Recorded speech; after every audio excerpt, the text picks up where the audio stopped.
Hey, what's going on, everyone? Bearded Regard, Casey here. How's it going?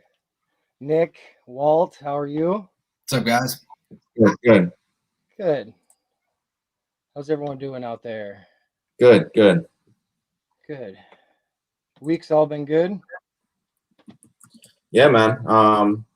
Ready for tonight. Got an awesome guests planned, so I'm really excited about that. Yeah. Definitely.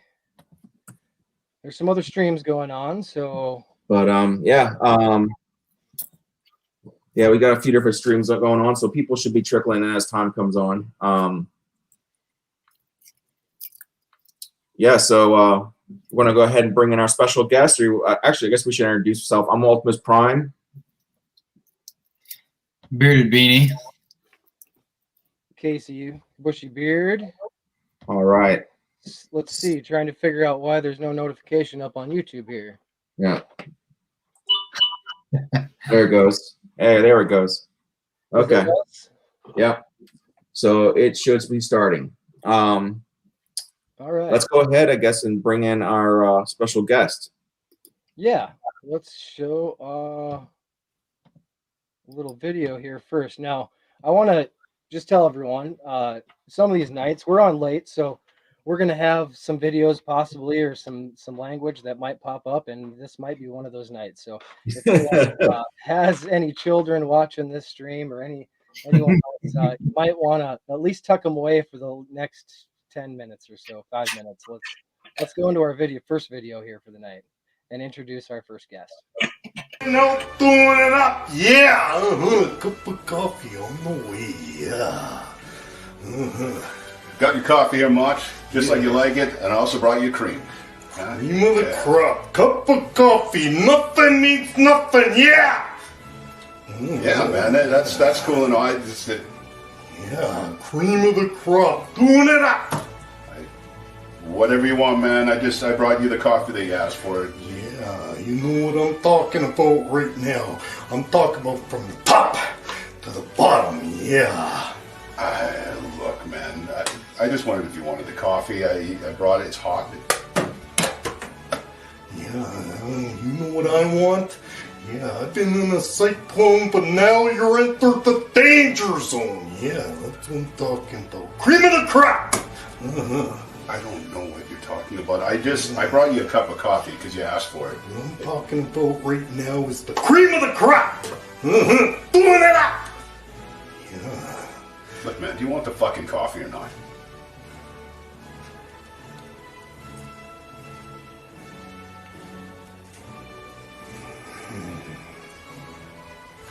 No.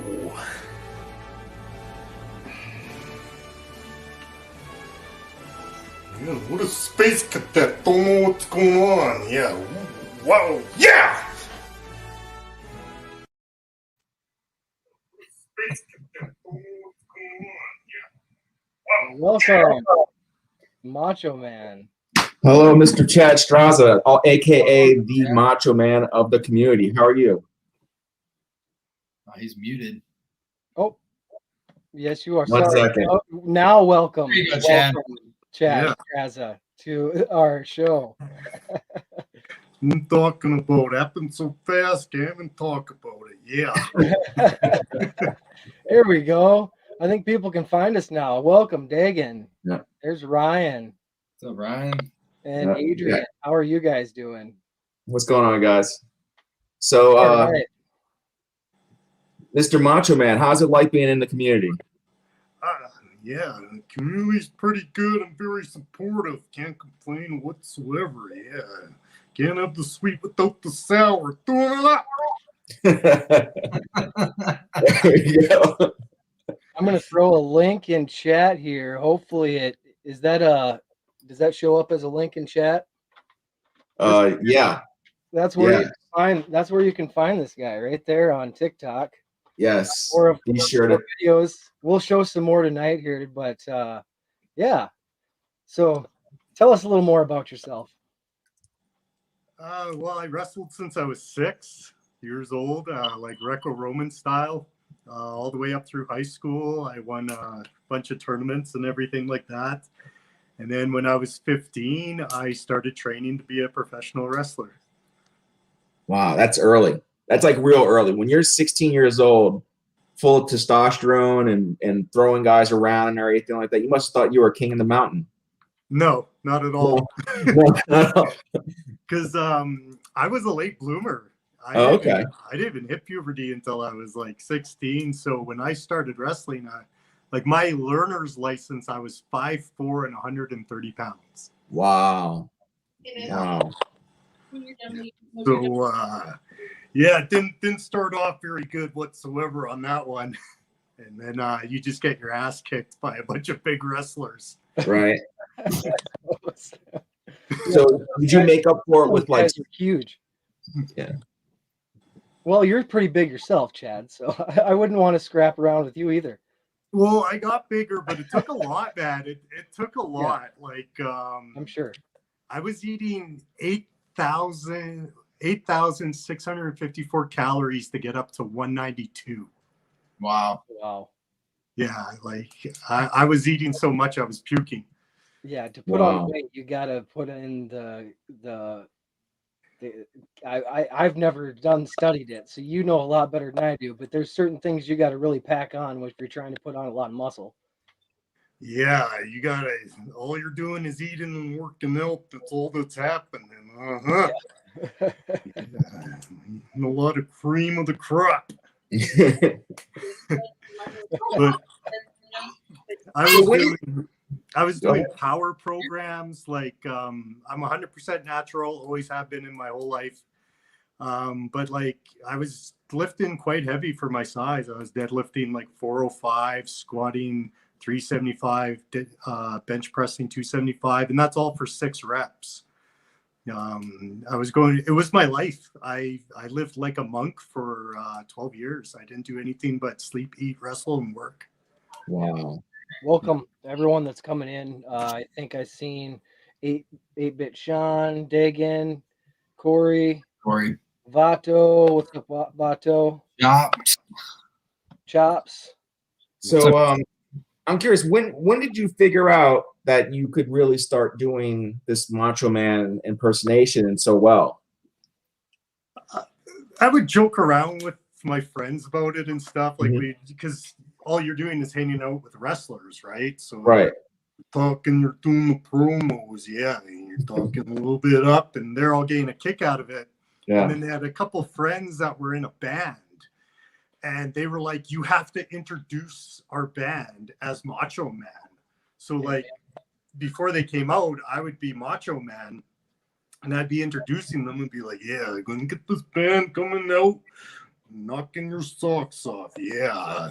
And what happened was a bunch of my friends came to that bar that night, and they were like, because when they do the thing, they show it on the TV screens at the bar that's happening. And he's like, "I thought that was Macho Man, and then I realized it was you." So, that's awesome. Yeah, you do it well, definitely. That's when you know you're doing a great job. Yeah. Yeah, guys, if anybody's in the chat has a question, go ahead and put it in. We got one question here. Yeah, Sean from 8-bit asked, Chad, are you from Wisconsin or Minnesota? Well, Macho Man is from Minnesota, I believe.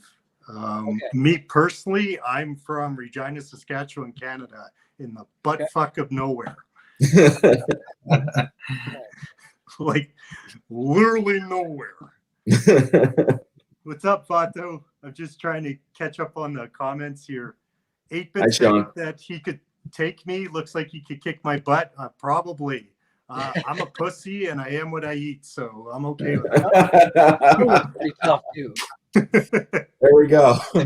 Oh man, that's awesome. So yeah, so what's it been like now that you have kind of found this community and you realize that you can get into this persona and some different characters and whatnot.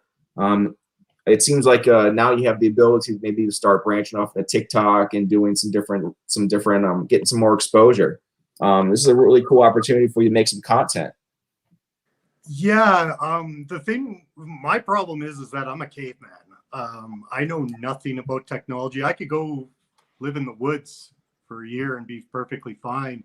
You ask me to load a YouTube video and I'm all thumbs. I don't even know what I'm doing. Just to get on Instagram, it was hard for me to even share stuff like Walt when I was trying to share for the stream here. We figured it out. It won't let me share. I don't know what I'm doing. I don't know. You gotta have an app for that, or this or that. Or... We figured it out. He got it. Yeah, and then like the TikTok thing. My buddy that's in the videos. We were recording with the camera, and I was waiting for him to like piece it all together.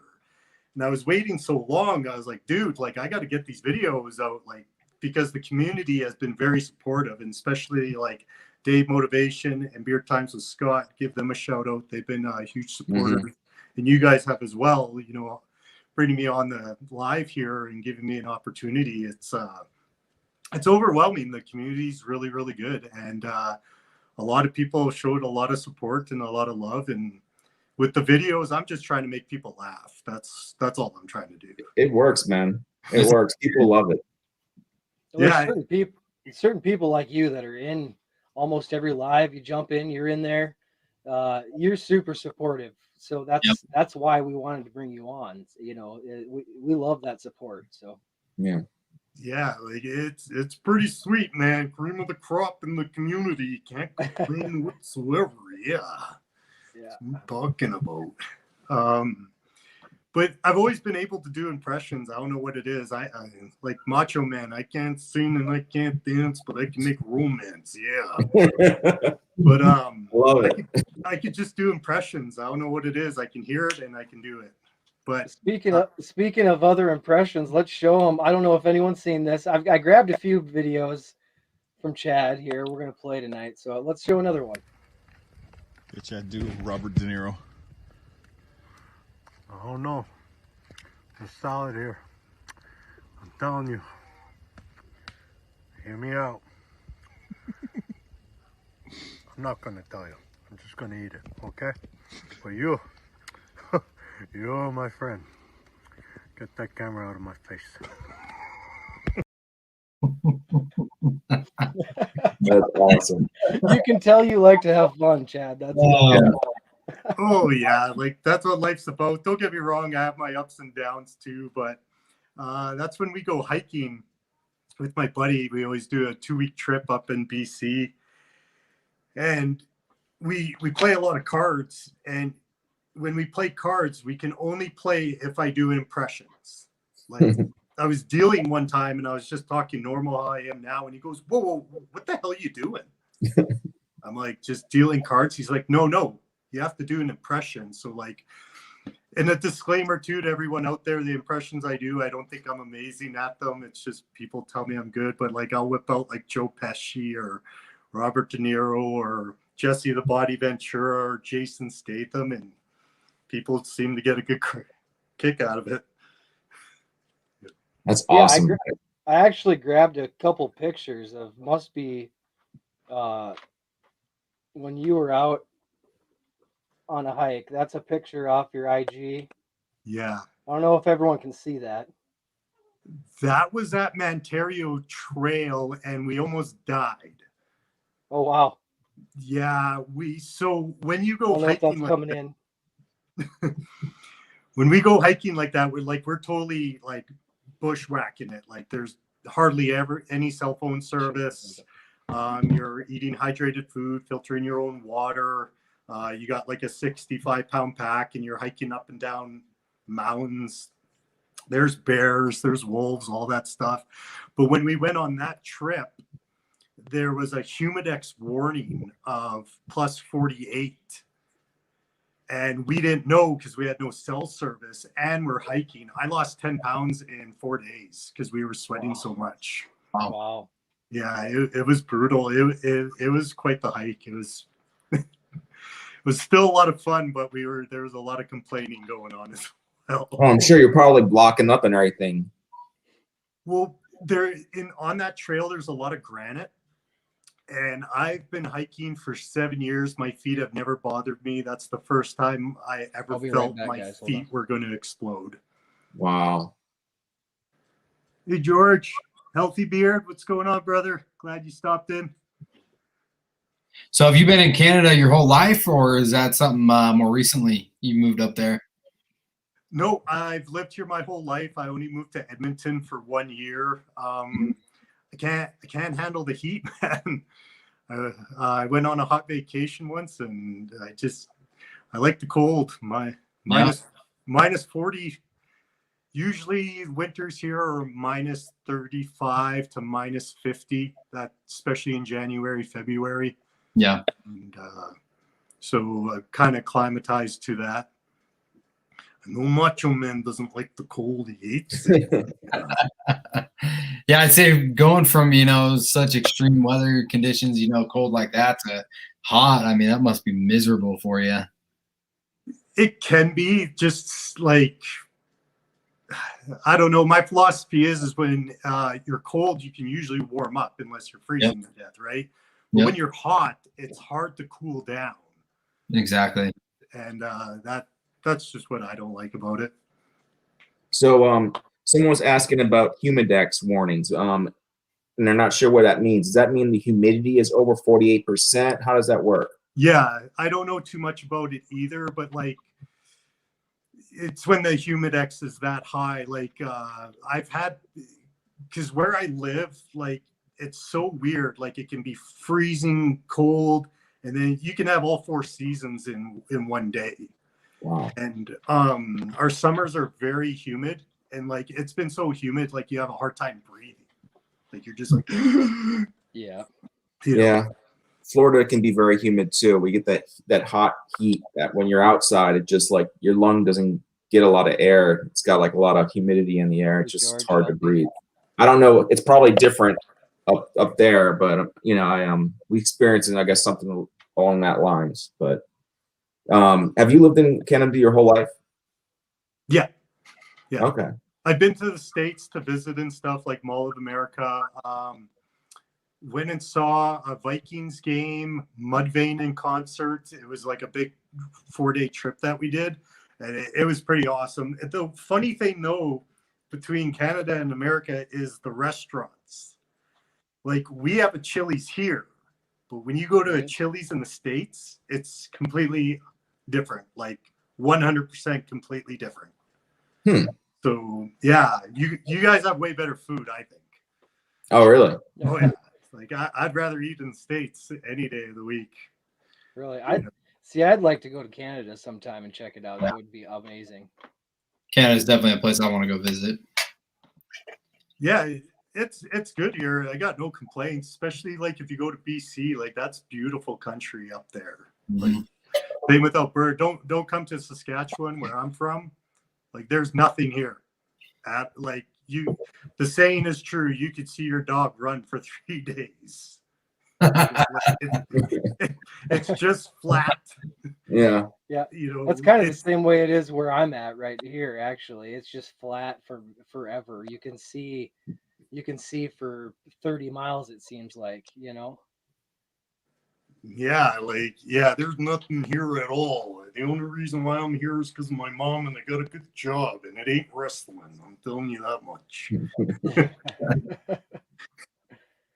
Do you have another video of Chad? I do, yeah. Yeah. Let's break it. After that, I think we'll start the wrestling journey, and maybe we can talk a little bit about that from the start. Everyone's been talking about this one, so let's break this one out here. Yeah. People tell you gotta hit the gym hard, macho man. Let me tell you how hard I hit the gym. Can you dig it? Yeah! That's right. When you hit the gym, it doesn't hit back. Stop with your hot dog and your grandstanding. Yeah! That is awesome. That is funny. See, I probably like hurt my elbow trying to do that on a bench. You'd be up for a month. Yeah. That bench, Yeah. that bench would Next have thing you hit see me me back. walking in with crutchers. Oh man. I'd be walking around like Nick is right now if I did Oh, that. don't even. No, no. So, can you kind of go into the beginning of you starting, kind of like the whole journey? Do you mind going into that, like the whole kind of starting? Yeah, no, I'm an open book, man. Yeah, Whatever you want to that was know. nice. And if people have questions in the comments, feel free, man. Definitely. I'll answer the best as I can. For me, for wrestling, it's like I did it my whole life. Like I wrestled since I was 4. Like you see it on TV, and I'm sure everyone's done it. You wrestle around with your friends, and they're doing it up, and you're having a good time. Yeah. So, and then I went into Greco-Roman wrestling when I was 6, like Olympic style, and I did that all throughout high school. And then when I was 15, I was just like, I want to be a wrestler. And me and a good friend of mine, we would always wrestle in the basement, and we like made the championship belts, and we would, we were the wrestlers. Like, and so when we wrestled as them, though, we adapted their style. And then we had the Royal Rumble, and we had all the names in like a bucket, and you'd pick it, and then you'd come in and be that person. That's cool. So, like in reality, I guess you could say I was always training to be a wrestler since I was 6. Just didn't know it. What wrestling school did you go to? I trained at HIW, High Impact Wrestling in Canada up here. No one down there has probably ever heard of it. It's very different up in Canada, especially where I live. Like where I live, the next city, like big city from me, is 2 hours away. Right? Where I think in the States, like more of the bigger cities, like you're like a half an hour or 20 minutes. I'm not exactly sure. But where I live, anywhere else is 2 hours away. So it's really hard to go on tour or to get a lot of matches in. Anyways, going back to the other thing, I started wrestling, and I was paying my money, doing my dues. And the very first training I had, I went on the top rope, and they had like those blue gym mats you fold up 3 times. And I did a 450 off the top rope and landed it perfectly. And the promoter was like, holy shit. And then I got my wrestling name right there, which was Plum Loco, because he goes, you are one crazy son of a bitch. And that's how I got my wrestling name. And it came very natural to me, like doing bumps. That's what's called in wrestling when you learn how to fall. You learn how to bump. First bump, perfect. Run ropes, perfect. And that's not me saying that. That was the trainers. They're like, everything I did was perfect. But when I was training as well, at that time with the schools, they didn't want bodies. They wanted tough guys. And I'm not saying I'm tough. So like they beat the crap out of me, man. Like wrestling, you got the chops on the chest. It was 10 chops from every wrestler every night. So like every night you're taking anywhere between strawberries 40, all over. The one night I bet you I probably took 80 chops. And you got to remember, I'm 5'4" at that time and 130 pounds. And these guys are like 6 feet and up and 220 and up. And the one night they chopped me so bad, my chest literally scabbed from the broken blood vessels. Wow. Yeah. So it's not all just fake stuff you see there. They're hitting you pretty good. Yeah. Well, see, that's why wrestlers don't like it when people say that it's fake. Yeah, I'm sorry. No, that's not what I meant. No, I know that's not what I meant, Chad. No, it's like it's I mean that's the view that a lot of people see on wrestling. So like, is it sports entertainment? Yeah. Is it predetermined the winner? Yeah, but I'm telling you, man, like you get beat it's up hard in work. that ring. Yeah, like, it's hard work. every hits night are real. you're falling on your back over and over. Like the human body isn't made to fall on your back like a metal folding chair. A metal folding chair is not made of styrofoam. When you're getting hit with a metal folding chair, it really hurts. Yeah. We did a tour up north. They call it the Canadian Death Tour because you're going up on a bunch of reserves, and when you drive in a big bus and you're on a frozen lake, and when you drive on it, you got to go like 10 miles per hour. And you're looking out the window, and there's another bus that's in the water, like frozen in the water that fell in, right? And you see other vehicles. Like that's why they call it the North American Death Tour, because it's terrifying. And wow. Yeah, it's quite the lifestyle, and you got to have an ego to get into it. Like, oh, definitely. You know, you're not doing it just because you're sitting there and watching TV and go, yeah, I could do that. Yeah. Yeah, no, there's they have a camp out here in Sioux Falls actually. And I've met a couple of the guys that have gone to that camp, and it's real stuff. It's definitely, you know, not the interpretation everyone has on it's a true, you know, sport, definitely. Yeah, like on that tour that we went, a guy named Bobby Collins got hey Tomahawk. He got hit with the folding chair, but you know the part on the chair, like of the metal ones, how it curves like on the other side of your backrest? Yeah. He got hit right on top of the head, busted him wide open. After the match, we had to go get him stitches. Like he was in a lot of pain. Like I can only imagine. I had another guy, they were doing a big crazy spot. So in wrestling, spots are like when they're running off the rope and they're doing a bunch of exchange for moves. That's what's called spots. And they were doing a big crazy spot where it's like a guy power bomb, a guy suplex, the other guy falls down and snap the shin right in half. Yeah. You heard it sounded like metal was hitting metal. Oh, ouch. God. Sounds awful. Yeah. It's a dangerous sport. It's a very dangerous sport. It's like being you know, a stunt actor too. I mean, they don't, you know, always get the credit, but they're doing a lot of hard work to get into that, you know, into that scene too. So yeah, like we've had football players from the CFL come to training, and like they would run rope for 5 minutes and puke, right? Because it's totally different. It's a totally different ball game. Like you gotta be gymnastics. You gotta. Can we get a Macho Man Randy Savage impression?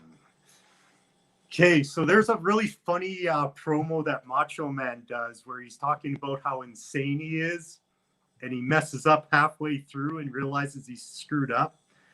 So he's like, yeah, how many of you men out there have had your woman or your main squeeze stand there while you get slapped in the face by another man? Might make you a little insane. Might make you a little upset, yeah, but not me. I'm in total control. Then you watch it and you realize that he just screwed up because he goes, you know what? Maybe I am a little mad. Maybe I am a little insane. And you're about to find out right now. Yeah. The promo is hilarious. Awesome. That's great. Yeah. Man, I just remember watching him doing those flying elbows, and you know, and Hulk Hogan and just Ultimate Warrior. That was such a pure time for wrestling, you know, and I loved it so much growing up as a kid. Yeah, that's the golden age of wrestling. Like, So when I was trying to make it in wrestling, I was in the Attitude Era. Do the Slim Jim. Slap it in the Slim Jim. Ooh, yeah. Dig it. That's when wrestlers were huge.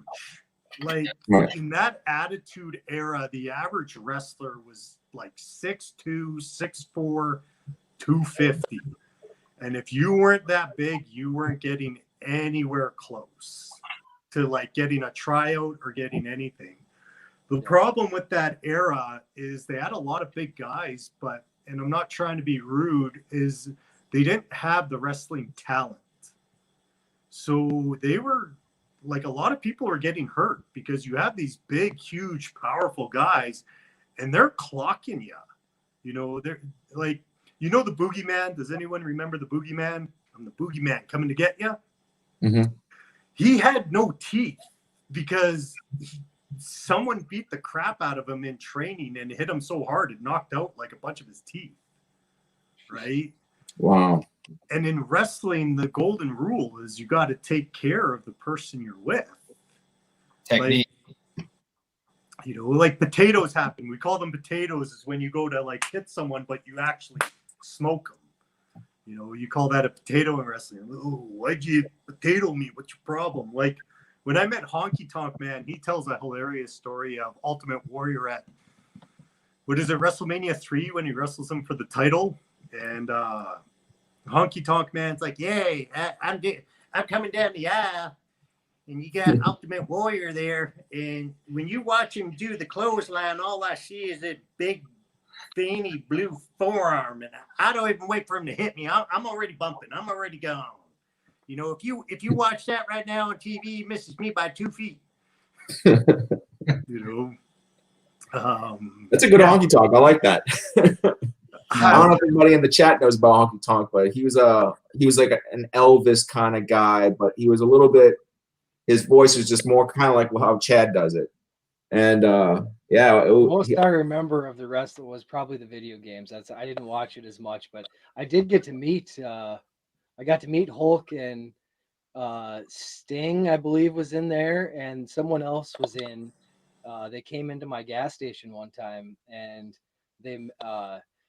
You know, my mother was much shorter than I am. She was probably, I don't know, I'm gonna say like 5'3" or 4, you know, and these guys are just towering. They couldn't even get through the door at our station. It was they're huge.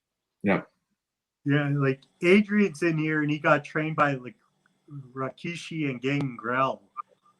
And Gangrel, I was a huge fan of him. I thought he was great. But sometimes you make it and sometimes you don't. Yeah. It's weird how that happens, right? And that's just the name of the game, man. There's a lot of talented people who just never made it, right? Yeah, and it seems like the persona has such a big influence over the crowd too. Mm-hmm. You know, if you're lucky enough to get that type of persona that the crowd just connects to, then man, I tell you what, they're putting you in there because it's about selling money. It's about marketing too. You know, from the standpoint of say like Vince McMahon or something like that. You know, it's all about making them dollars, right? Yeah, and like I'm just telling you guys my experience. Like my experience in the wrestling world compared to most people, mine is very minimum. You know, like it's a crazy world out there, and you're basically going out and getting beat up every night and then going back, right? Wow. And a lot of, like I said, a lot of egos. Everyone wants to be on top. Everyone wants to be the guy, right? And but it can be a lot of fun, and it is. So after you did the you call it the hell where you take the highway to or over the lake, you said that froze over. Yeah. You were continuing to do circuits and stuff like that. What was your kind of next step after that? Well, see, I didn't know, and I'm not trying to let it tell you guys. I'm not trying to sound bitter, but my promoter at the time kept me down. He did not want me to leave at all. Mm-hmm. Like he kept trying to get me to sign contract after contract. Like if you sign a contract with me and I get 10%, I'll get you somewhere, kid. And I was like 22 at the time. I'm not signing no contract. Yeah. So I didn't know how to get my name out there. And you get like at the time the internet was just starting. So back then everything's tape trades. So what you're supposed to do is have like your picture Couple promos. You do 30 seconds and you do a 3-minute one, so they know you can do a longer one. And then you have like 5 matches and they watch it. The other thing too is you got to go to camp. Sorry, pardon me. You got to go to camps like the Harley Race Camp and Killer Kowalski, and you go there and you hope to get noticed. Like they didn't have the performance center like they do now, where you get an invite. Like some of my friends in Winnipeg and stuff, they've gone there. Like Kenny Omega, I wrestled with Kenny. I'm not saying we're best friends or anything. I did wrestle with him. I did team up with him, but that's before he was Kenny Omega. Right. A lot of guys in Winnipeg do really well, but it's a bigger city, so they can wrestle. Hey, Swag. Hey, Swag. Ribs, how are you? Winnipeg's a bigger city, so you can wrestle like 3 times a night just in Winnipeg and be in a different crowd. Where I'm from, you just wrestle once, twice a month, and you got to go to a different city, right? Because it's not big enough. So I was very confined, and from what I found out years later as the promoter, I had opportunities to go to the promotion that Edge and Christian were from in Toronto. Wow. Gentleman saw my match and he really, really liked it. And he didn't have my number. He had the promoters, and the promoter just said, nope, he's not going. And I didn't even know about it. Wow.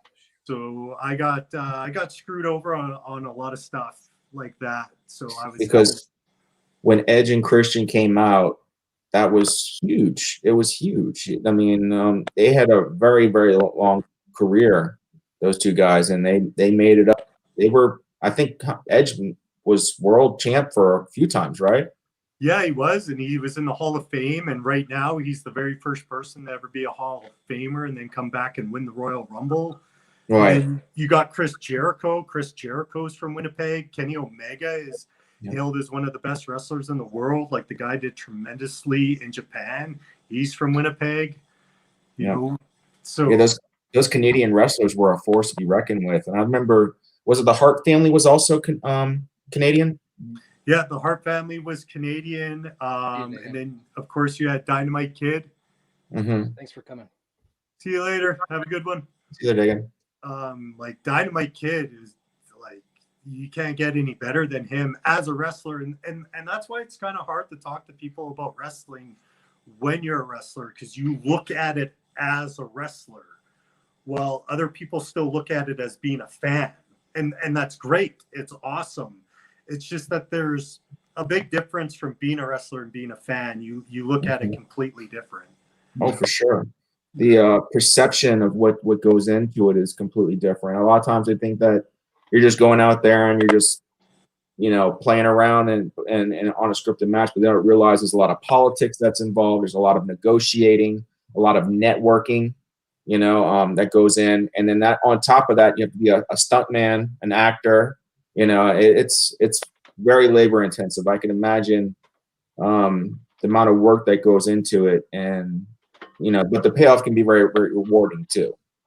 Well, you do it because you love it. You don't do it for the pay. Like there's sometimes you're wrestling for free.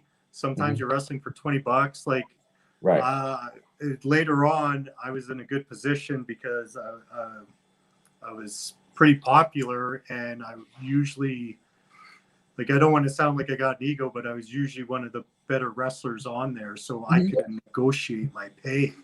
If they wanted me to come out. But what a lot of people don't understand is when you go on a tour, you only get paid one-way trans. So you got to pay your way there. Your hotel's paid for, but you're sharing it with anywhere between 4 and 6 guys to save money so you can eat. And like I said, some guys aren't making any money. They're just doing it to get the experience. Some guys are making $20. So when you go on these tours, you're paying for everything. Wow. Right? Like everything's out of your pocket. You're not doing it because you're making money. You're doing it because you love it. That's the way it is with a lot of things too. I used to play in a band too, and we'd make maybe $100 for a show split between 4 people. That's not even paying for my bass strings hardly. I mean, you're paying out of pocket more than you do it because you love it, just like you said. And that's the way to starting out with a lot of things. Well, because I come in and out of being Macho Man and being Chad, so you just gotta accept that they're, yeah, that's what I'm talking about, socially bearded. So, now that you kind of got out of wrestling, can you want to go into why you got out of wrestling, or do you want to skip that part? No, I could talk about it. That's no problem. Yeah. I did it for 15 years, and there's a lot of, like I said, there's a lot of different characters that go in wrestling, and it seems to be the thing. Like, you have the one guy who has no money, has no job, and all he does is wrestle. And you have to hear him bitch and complain for hours while you're trying to train because he is a veteran. Right? That gets old. You have some guys who like just see it on TV and are like, I could be a wrestler, and I'm not trying to sound mean, but they have no athletic ability whatsoever. Oh, right. They just don't have. They're not equipped. They're not equipped. Well, they see it and they just think they can do it. They don't know there's actually technique and training and everything that goes into it. Well, you have to be able to do everything, right? And when you have someone who comes in and they don't even know how to pivot their feet, and it's like, well, I got to teach you how to run ropes and do flip bumps and do bumps and take clotheslines and take a suplex, and you can't pivot your feet. And then plus, like, to do a show, like, you just don't do a show and hope people show up, right? Like, at that time when I was doing it, you're sending out flyers, you're trying to promote, you're doing all that stuff. It's not just you show up and wrestle. Like, you have to put the ring together. You're at the show 5 hours before it starts. So you're setting up the ring, you're setting up all the chairs, and then you got to get ready. Plus, like, gear's expensive for wrestlers. People think it's cheap. It's not. Like, wrestling boots range from $250 to $1,000 depending on how high you get it up, right? And then you have to sit around and you have to wait for your match. What's up, Mac? And then after everything's all said and done, after the show is done, now you have to take the ring down, and then you have to wait for your PO. So you're getting paid anywhere between $20 and $100, but you're there for 12 hours, right? And if you're already getting paid $20, it kind of becomes not worth it. So you're making like $1.25 an hour. Yeah. Wow. Yeah. And that's all part of paying your dues, right? Like, that's just the way it is. But I ended up getting a really good job where I was making good money, and it's like, well, I can work double time on the weekend and make $1,000. Why am I going somewhere and paying $200 just to go out? Chad, you mentioned Kenny Omega earlier. Who are a few others that you wrestled that got big? He's pretty much the biggest one. I did meet Honky Tonk Man. I was supposed to meet Chris Candido, but that's when he had problems with his leg.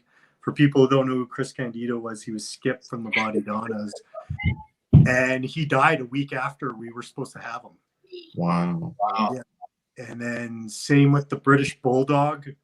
I was supposed to go on tour with him and a couple of the Winnipeg guys. They were the last opponent British Bulldog happened, because I believe after that tour he died a week and a half later. Being a wrestler is such an incredibly hard life. Chris Benoit, Eddie Guerrero, these guys. One of the Owen, which was what Owen brother was it? Hart brother was it? Owen. Oh, is it Owen Hart? Yeah. These guys put their bodies and they take these risks, and it just takes its toll. It's amazing.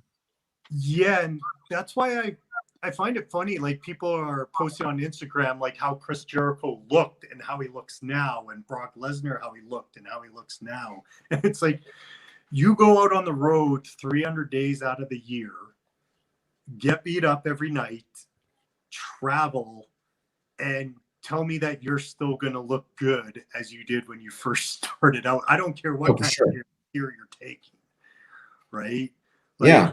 It's a hard life. And like Kevin Nash says it too. He goes, my my body didn't break down from wrestling. It broke down from traveling. Like the average wrestler spends, like I'm talking WWE and those big times, the average wrestler spends 6.5 weeks up in the air, just flying a year. Like, can't. Man, when I just can imagine these guys spend most of their life traveling and going from place to place, never settling down, and then the audience sees this. Well, they want to see them every Monday. You know, they want to see them every Monday Night Raw, or every Thursday or Wednesday for SmackDown, and they don't understand that these are people too, and they have to have time off, and they have to have their lives, you know. And I could see that's probably why Nash and like Razor Ramon and all those guys were probably just they wore out. Oh yeah, man, it's very easily to get worn out in wrestling. Like there is no off season. Like baseball and hockey and all that. There is no off season. All you're doing is you're just wrestling. And you're going, and then you also have to do your shows and your radio. Like when you go into a town, like when Honky Tonk Man came with us, it's like he's got to go do radios to promote the show, and then he's got to come back. Like, and that's how it is. Like I remember Honky Tonk Man, all he drank at the time was Gatorade and vodka. Right? Like that, he would drink that all day because he's in pain. And how did he word it? See, you gotta drink vodka and Gatorade because the vodka dehydrates you, and the Gatorade hydrates you. It's a win-win situation. There you go. Like when I did the impression to Honky Tonk Man, they were like, "You got to show him." So I walked up to him and I was like, "Hey, how you doing?" And he's like, "Hey, that's pretty good." Oh, that's great. If anybody doesn't know, I'm sorry. Go ahead, Bob. No, go ahead, Casey. I was just wondering what's the farthest show you've been to? Did you mention like how far did you go for the shows? We did a tour up in northern Manitoba, which is called Churchill. Okay. And so to get to Winnipeg is a 5.5-hour drive. Did a show there. Drove up to Thompson, Manitoba, which is a 7-hour drive from Winnipeg, and then catch an 11-hour train ride to Thompson, Manitoba. Okay. Wow. Yeah, that's a trip. And you got to perform each time. You got to show up too. And that's all to be in the ring for like 15 minutes, right? Pardon? And that's all to be in the ring for like 15 minutes to be able to get that chance, right? Yeah, and matches like I did a 3-way ladder match, and that was a half-an-hour match, and I wasn't a big fan of that. Like, I was a wrestler.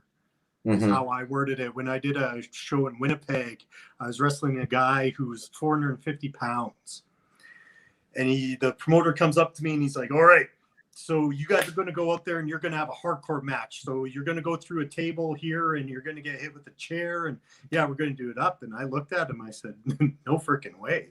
I was like, "I'm a professional wrestler. To me, that kind of stuff is what we call garbage wrestling, or at least I call it. Like, that's not wrestling." And I understand there's a market for it and fans liked it. But I ain't going through a table. I ain't getting hit with a chair, and I ain't getting wrapped around in barbed wire for $100 a night. And there's some guys who are doing it and got paid $10.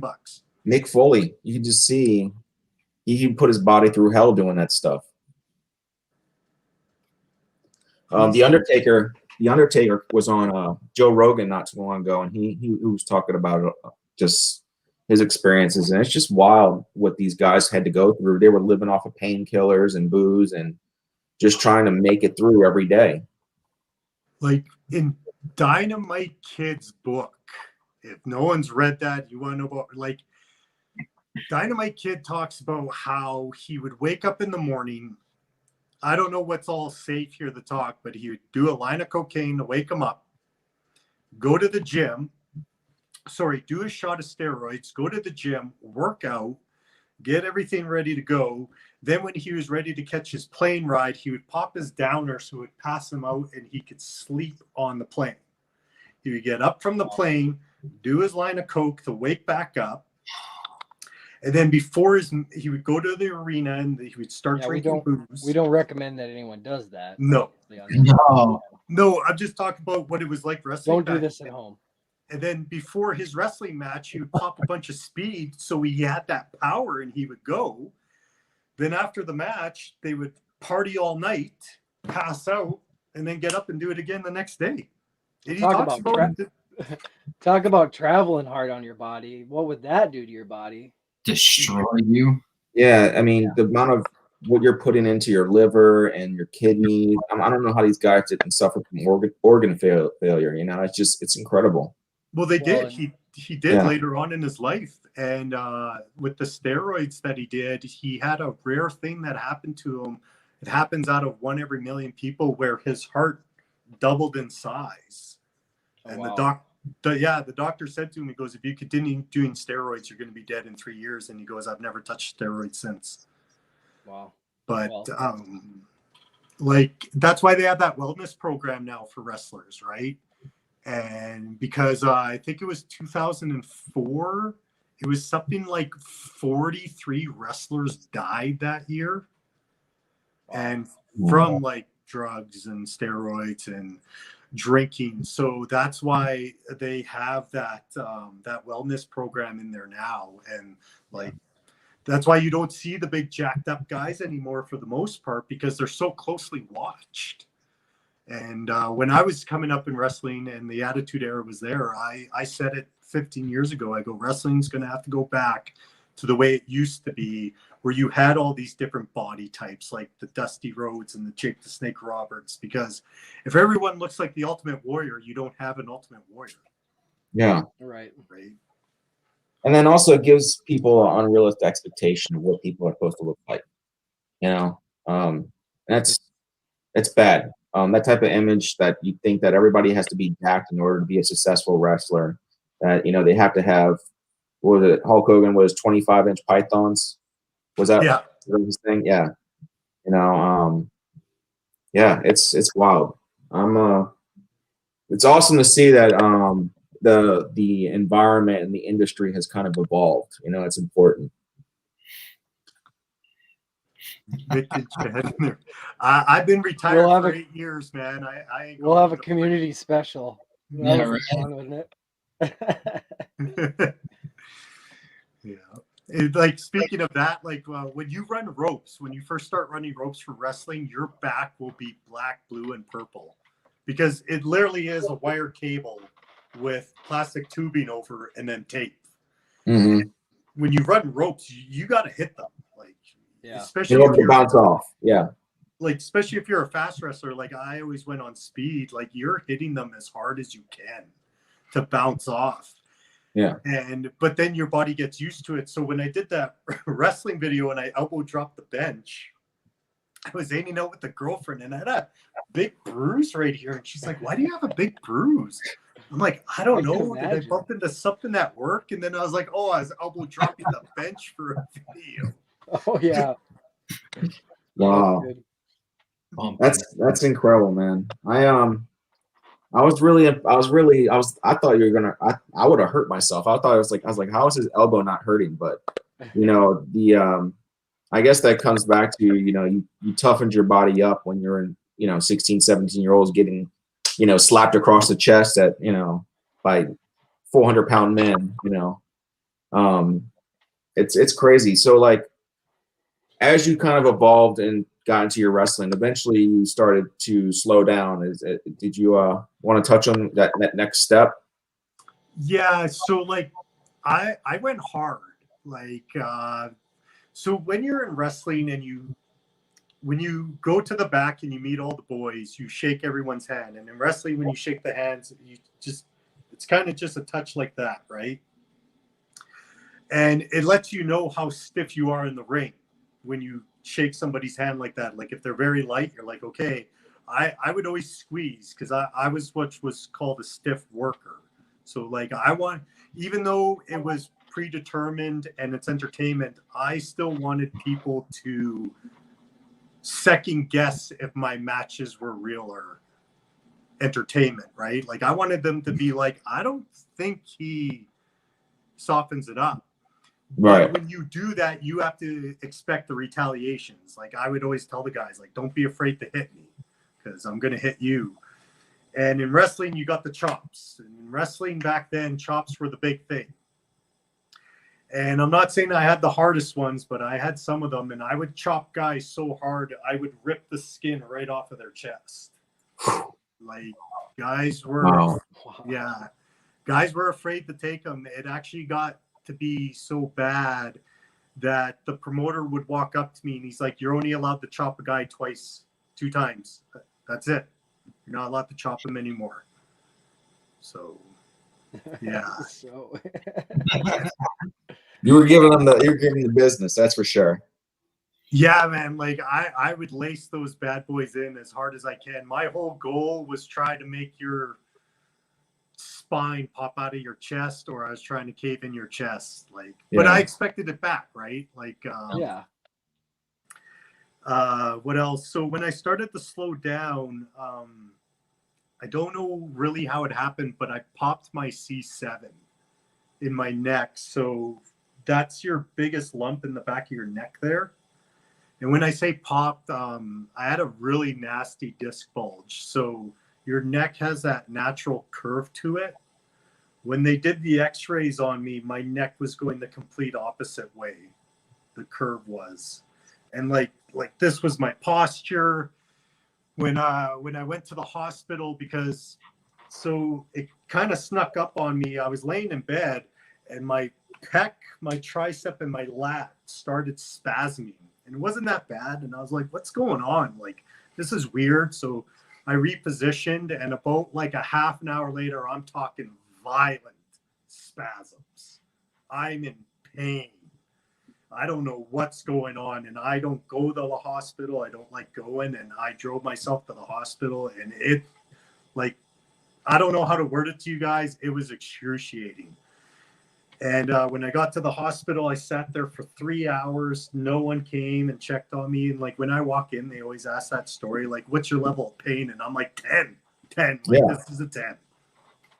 Wow. So sat there for 3 hours. No one came and checked on me. No one did anything. I got up and left. And the reception's like, where are you going? And I'm like, I'm going home to blow my brains out because I cannot deal with this pain anymore.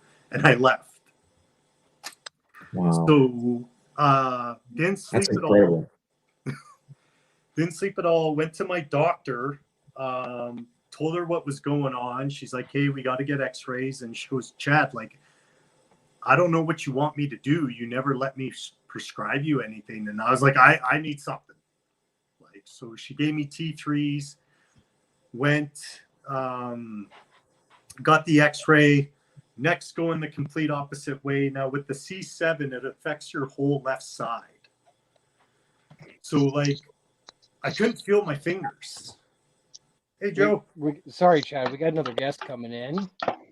Bearded Life Joe is here with us tonight. How are you doing, Joe? I'm good, gentlemen. How are you all? Good. Doing all right. Chad, can you just finish your story real quick, and then we'll merge into Joe. Yeah. Please finish what you were saying. Thanks. So to make it, I'll go through it fast. For 6 months, I only slept for 2 hours a night, and I threw the pills away after a week because it would only knock me out for 2 hours. And I went through some real dark times with that, and on how bad it got, I couldn't feel my arm all the way up to my elbow. Like I could smash it on something, I couldn't feel anything. Wow. So yeah, it was 2 days before Christmas. I was ready to end it. I couldn't deal with the pain anymore. I was ready to call it quits. And after 2 days of heavily contemplating, I was like, all right, you little bitch, you're ready to end it. You're ready to do this. You give yourself 1 year to get better. And if you don't get better in 1 year, then you can do that. But you have to give it everything you got. And then so I started working out every day and doing my joint mobility and my yoga, and I had a friend work on me for massages. She said I was so bad it looked like I was in a car accident. And then 3 months I could start feeling my fingers again. How are you? And after a year I was stronger and better than I am today. So That's awesome. Yeah. Nice. Oh, that's a great story, and I'm glad that you were able to definitely recuperate from that. That's tremendous because, you know, a lot of people when they have injuries like that and they get involved in pills and having to rely on it, they take a really bad turn. Yeah. So it's really impressive. Yeah, I threw the pills away, and this might sound messed up to other people, but I wanted to remember the pain to make sure that I never went through that again. Right. So, and like my mom's got nerve damage in her spine and she has really bad fibromyalgia, and I seen what the drugs did to her, and I wasn't going down that road. Wow. Well, thanks. I appreciate you sharing, and we would like to have you on again, definitely. Yeah. Yeah. If you don't, come back and people can come back and see some more impressions, because I think you have a few more I'd like to see. Yeah, I don't know which one you guys want me to do closing out, but can I step in real quick? Yeah. Did I miss a Macho Man impersonation? Oh yeah. You're gonna have to do one to sign off, then, dude. You're gonna have to do one to sign off. Come on, brother. Okay. Too sweet to be sour, tower of power, funky like a monkey in time and space is the place. Yeah, doing it up. Oh, thank you, man. Joe, I'm glad you're here, buddy. Yeah, I threw Joe's YouTube channel up in comments there in chat. So anyone who's not, please go over and subscribe to Bearded Life Joe for sure. How are you doing tonight, Joe? I'm good, man. We were just I was over on the reviewers table having a good time with those guys. Conversation went a little more serious than it usually does on the table tonight, but that happens sometimes, and it was a good thing though. I think we talked about some really cool stuff, and it's always good to have those talks every now and then. Yeah. Oh, for sure. Yeah. So, Joe, I wanted to have you on because you've been in the beer community for a while, and I think a lot of people in the community know about your content. We'd like to kind of hear your story and when you started into the community and when you started making content. You mind going over that with us? Could you kind of bring us to light where you started? Yeah, sure, man. Actually, my journey started in a hospital bed. I was recovering from brain surgery, and for some reason, even with all the advances in the world today, the hospitals still can't find anything to put on the damn TV at 2:00 in the morning. So I was scrolling through YouTube, and I found this guy talking about his mom and beard products, obviously scuba, right? Mm-hmm. So up until that point, I had only really tried things like Cremo and whatever you can find in your store at that point, right? Right. So I'm like, what the hell is this guy talking about, right? Like he's talking about these amazing products. I'm like, the ones I've tried weren't all that good. So he made me start looking around more. And as I looked around more and found more products, I started to go down the rabbit hole on Instagram, right? I found this one, I found that one, I found Dan C and all these others that opened things up. And I went, this is pretty badass and I want to be part of it. I don't know what I want to do yet. So my brother and I both decided we were going to do this together. Now, Nick has had other things going on in life, and unfortunately, he hasn't been as part of the channel lately as much as he normally is. But it was something for us to do together that we were just having a lot of fun with. And to be honest, when we started doing it, we thought, all right, we'll get like 10 or 11 videos in and we'll have like one person subscribed and nobody's going to be watching and we'll just move on. But we were there. We were at 10, 11 videos in and we had about 5 subscribers and 2 people watching half the time. And that was probably my daughter and Nick's wife. You know what I mean? Right. But we were like, man, I'm still having fun with this. And we were getting known amongst the Instagram people. Like people knew who we were. So I'm like, all right, well, let's just keep going and see if maybe we can't make a go at this. And now almost 2 years in, and we're close to the 600 mark, which anybody who does this knows that it's a grind, man. It's a grind. Unless you're one of those new superstars who have a rocket attached to their back, it's a grind. It really is. And you have to, it's the one thing I tell everybody, if you're going to start a channel doing this, you better love this stuff. Like, you better really love it, because you're not going to get ultra popular overnight. You're not going to be a YouTube megastar overnight.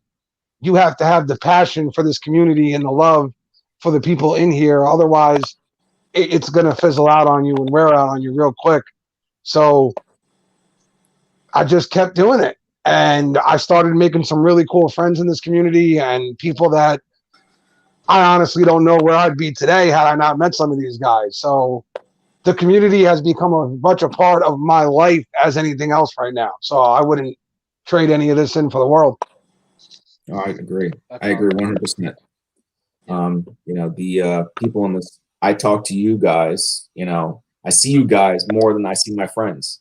I see my friends maybe once a month, twice a month if I'm lucky, but I see, you and Casey and Ken and Nick and everybody, Jay Cruz. I see these guys every single week, and it's awesome because you develop these friendships with people that you've never even shaken their hand before. It's really cool.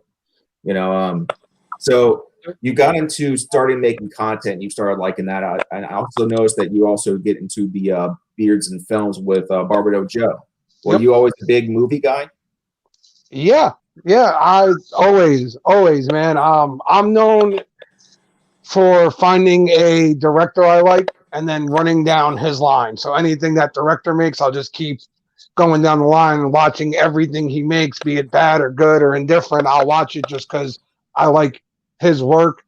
So Barbados Joe and me met through therapy, right? Through beard therapy. And I've done therapy, I don't know, 4 to 5 times at this point. I mean, those guys know, and they are cool as can be. They know anytime they need somebody to come on or want someone to come on, I'm always there. I'll do therapy at the drop of a hat. I don't care. I love those two. So me and Joe started talking more and more, and then we did the 2 Cups of Joe, where we would take a certain film we both liked and we would break it down. So we both kind of figured out, like, well, how can we take this and keep doing something we enjoy and still tie it into the beard world a little bit? So us and Eric, Sober Chef Eric, did the Beards on Film. And, when we started it, man, we knew. We're probably going to have like 4 people watching and 3 of them will be us. But if you enjoy, and that's what I tell people, man, if you enjoy doing it, you could care less who's watching at the time. You're just having fun doing it, right? Yep. And the first few was like that. There weren't a lot of people watching because it was something different. It wasn't your normal live streams that go on nowadays. But little by little, we've built a decent little following, and there's people in there watching and having a good time. And now we're starting the fan appreciation series, where we're going to bring some people on and break down films with them too. So it's just another opportunity to do a live stream with guys I just absolutely adore hanging out with. So how do you say no to that? Well, absolutely. I heard you say earlier it's an outlet for you. This is a place where you can get away from everything in the world. You can come into this community and you get together with your friends, and you can kind of escape from that, everything out there, instead of it's a positive escape. It's a good escape, rather than there's a lot of other bad escapes out there that you can dive into. So this is a really positive way to get away from the things in the normal world, sometimes. So for sure. Walt knows, and I mean, I'm the biggest open book possibly in the friggin' community, honestly. So mostly everybody knows what the hell's going on in my life these days. Normal life is not all that fun right now. So getting to come here and just leading into the night, I told Walt I wasn't even sure about honestly making it. I didn't want to not show up because I gave my word. I said I was going to be here, but I knew earlier today how I felt. But as soon as the camera kicked on and we started doing the table, my entire attitude shifted. My entire mood shifted, and I was in a different place. I was having a good time talking with my friends and stuff, and it just completely brought me away from everything else that was going on. So this is my place. This is my dive bar, if you will. This is where I go, you know? Sure. I just wanted that one video where the bottle keeps hitting you on the head. Yep. Oh, man. When Beer Times with Scott mentioned that, I went and saw it right away, and I was just howling. Like, that video is just too funny. Yeah. That was the brilliance of me and my brother thinking, hey, let's get a little bit fancy here, right? Let's do you want to be a boss man? And I was supposed to snap my fingers. He's supposed to throw it from where you can't see it, right?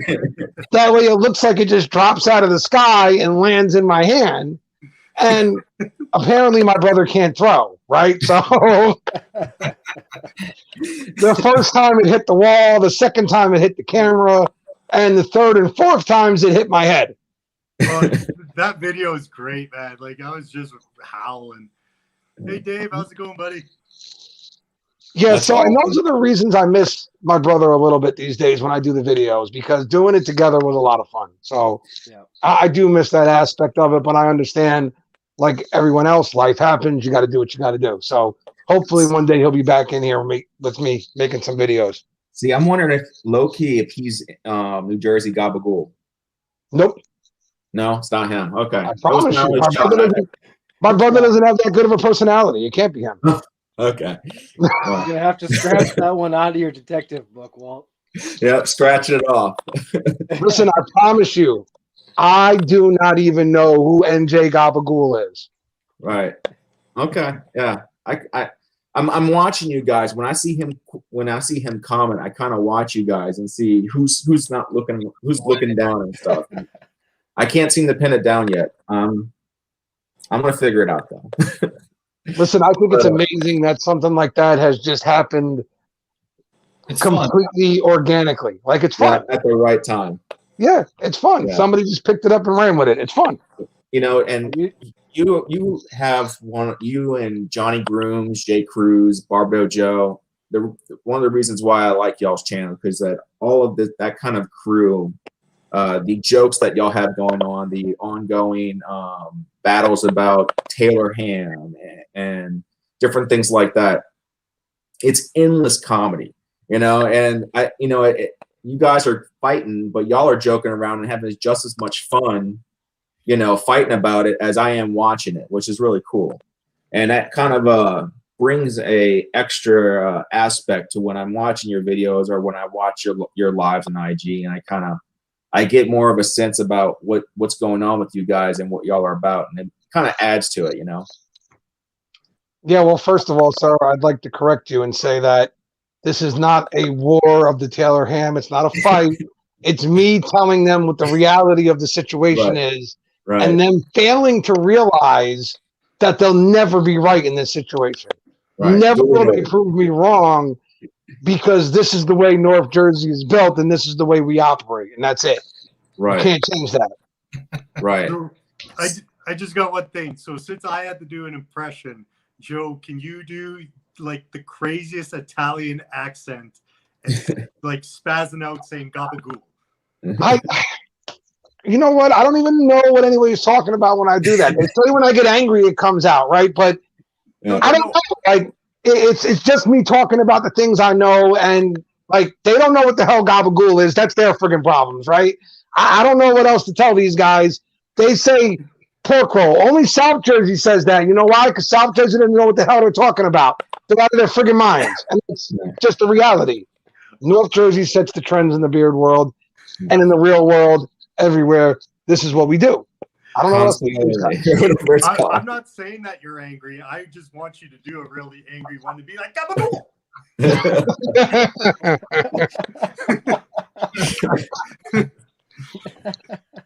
Yeah, man. It's a lot of fun. I mentioned it also.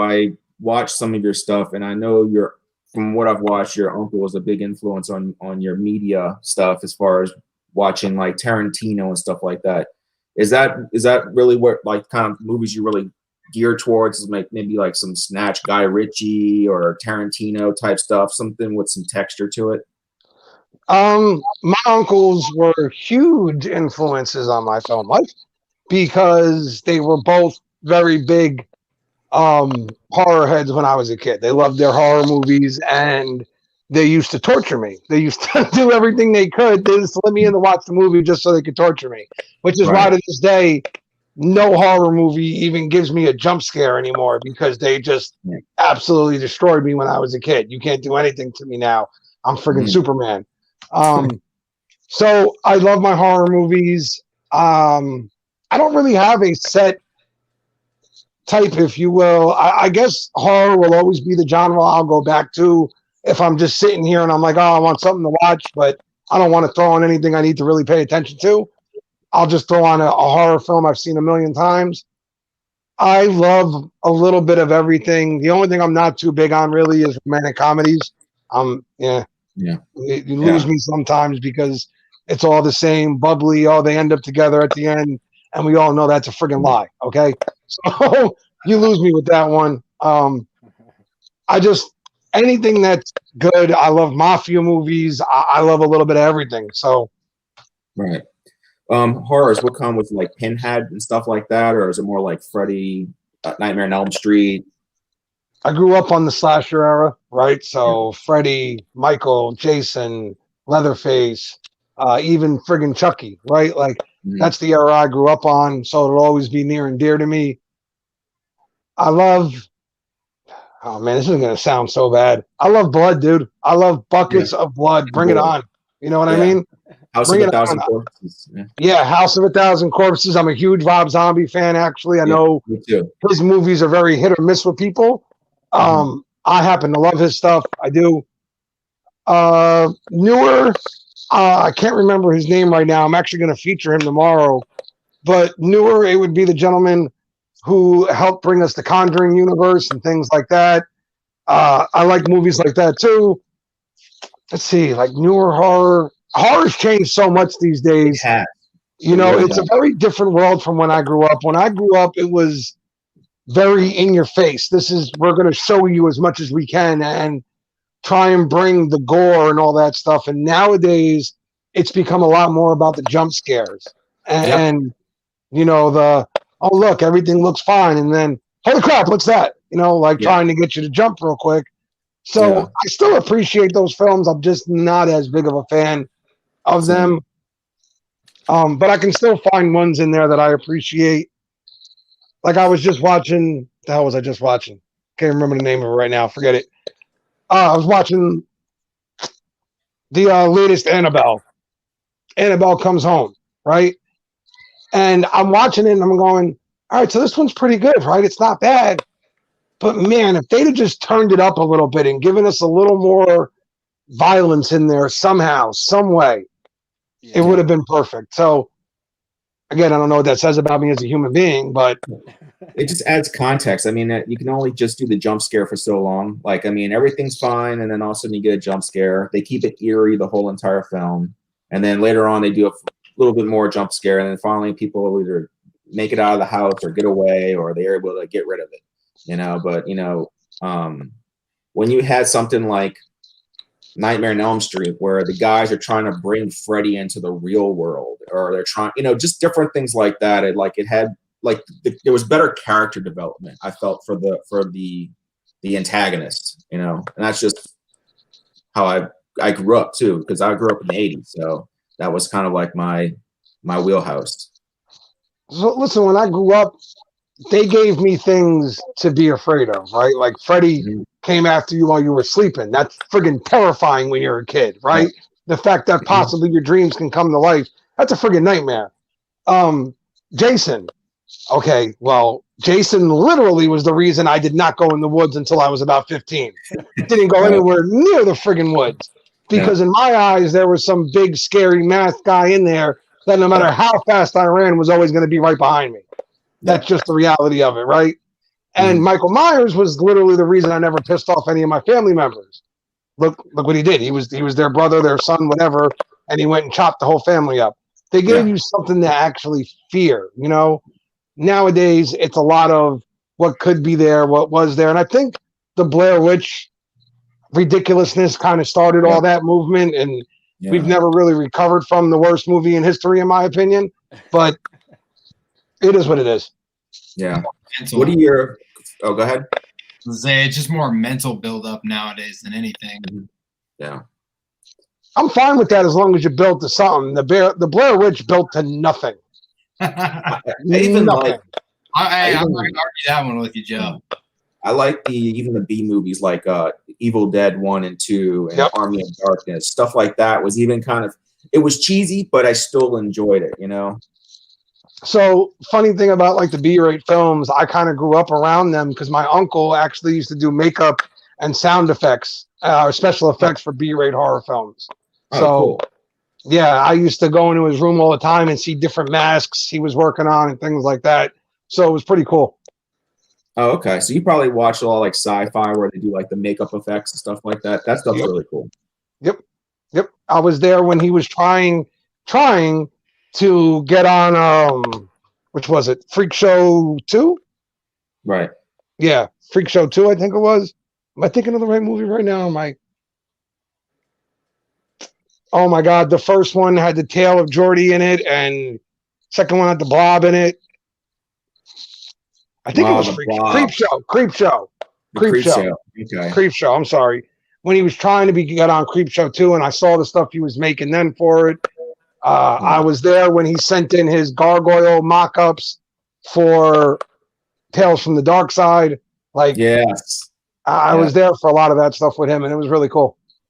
We had in New Orleans, we had one called Morgan the Magnificent, and it was just like this creepy doctor guy who had this like kind of like Dr. Frankenstein and Igor. It was kind of like that, and he was the host, and he would always play these B-rated movies and like short little movies, and I loved them, man. I grew up on it, and it was kind of like how, what was there, Elvira? She used to kind of do those as well. Right. Yeah. But those were great. I also know you're really big into mafia movies. Is that across the board Italian mafia, or is it also gangster mafia? What started you on that journey? Anything with a group of guys and a gun shooting somebody else, I'm in. I don't know. Again, I don't know what that says about me, but I'm in.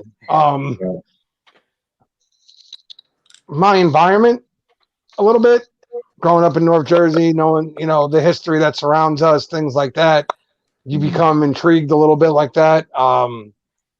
We knew of it, and we knew individuals, things like that. So I was always curious what they were doing with things and what Hollywood was going to bring.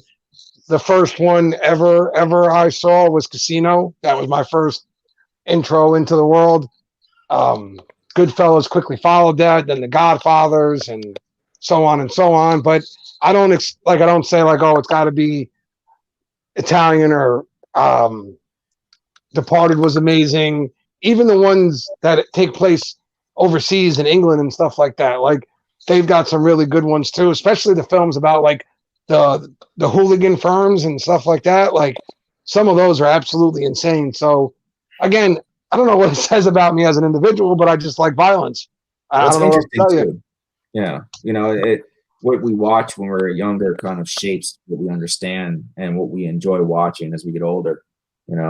I grew up in New Orleans, and there was mafia in New Orleans too, and being like The Godfather, and and eventually going on to Casino and all those other movies, it really kind of shapes what your understanding of organized crime movies are. So it's awesome. A lot of those guys have much love and respect for their brothers too. So that's part of it. And I definitely, you're saying, I don't know what kind of a guy that makes me, Joe, but from just the looks, just watching your videos and watching your lives and stuff, definitely not a bad guy. I wouldn't say that for sure. So very good guy. So Oh yeah. My daughter changed my life. That's what I'll say. My daughter forever changed my life. I'm in the same boat with you on that one. I had a daughter when I was 21, and that's what awakened me in a way was her birth for sure. It took me a little while after, but she opened my eyes. So I had Sam I was, holy crap, 13 years ago, 23. I was 23 when I had her, and I was on a very different path at that time. And then she came along, and it was time to clean things up and do things the right way. So, yep. Thank you for Sam, because if not, I don't know. I probably wouldn't be here talking to you guys right now. That much I can promise you. Yeah, I'm same way. Definitely. We'll see you, Sean. Thanks for coming in. Thanks, Sean. See you, Sean. Yeah, I'm still a single guy, no kids, so I've never gone through that. But you know, I can see the impact that having a kid like that can have on a person. So it's really awesome that y'all were able to kind of rally and do what y'all had to do, and also who knows, if you didn't have the kid, maybe you would never been settled down enough to be able to find the beer community and do what you do now. Like he said, wouldn't be here, that's for sure. Then Nope. in the place I was at, probably wouldn't be here at all. Who knows? He might not even have had a beard. We don't know. Very true. Very true. I was guilty of having what I call the Jersey. God, I'm going to get in trouble for this one. The Jersey Guido shape up is what I was guilty of having back in those days. I had the chin strap come down. Yeah. The little thickness here with the little curl up here, and just enough to where I thought I was very pretty looking. Yeah, I had the little chin strap going on with the little goatee. Mm-hmm. There's a guy at my work that still rocks the chin strap. Yeah. Oh, it's still around. It's still prevalent. I don't know why, but it is. I just call him Fast Too Furious. That's what I call him. Fast Too Furious. Honestly, if I hadn't found this beard community, I might still be rocking the chin strap. So I'm glad I found this community. So Joe, going back to the beard stuff, can you kind of give us an idea of some of your favorite like your favorite companies and favorite scent profiles, things like that? I hate it when people ask those questions. Those are so unfair because I'm going to leave somebody out. Setting them up for failure.